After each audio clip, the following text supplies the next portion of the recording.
بسم الله الرحمن الرحيم والفجر وليال عشر والشفع والوتر والليل إذا يسر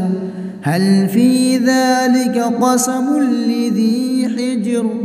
ألم تر كيف فعل ربك بعاد إرم ذات العماد التي لم يخلق مثلها في البلاد وثمود الذين جابوا الصخر بالواد وفرعون ذي الأوتاد الذين طغوا في البلاد فأكثروا فيها الفساد فصب عليهم ربك صوت عذاب إن ربك لبالمرصاد فأما الإنسان إذا ما ابتلاه ربه فأكرمه ونعمه فيقول ربي أكرمن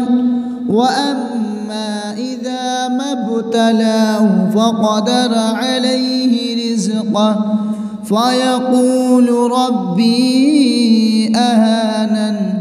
كلا بل لا تكرمون اليتيم ولا تحاضون على طعام المسكين وتأكلون التراث أكلا لما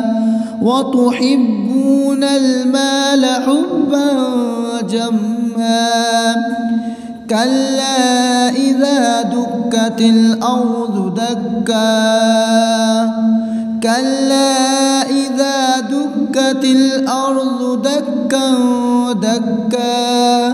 وجاء ربك والملك صفا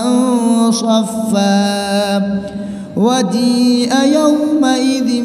بجهنم يومئذ يتذكر الإنسان وأنى له الذكرى يقول يا ليتني قدمت لحياتي فيومئذ لا يعذب عذابه أحد ولا يوثق وثاقه أحد يا أيتها النفس المطمئنة ارجعي إلى ربك راضية مرضية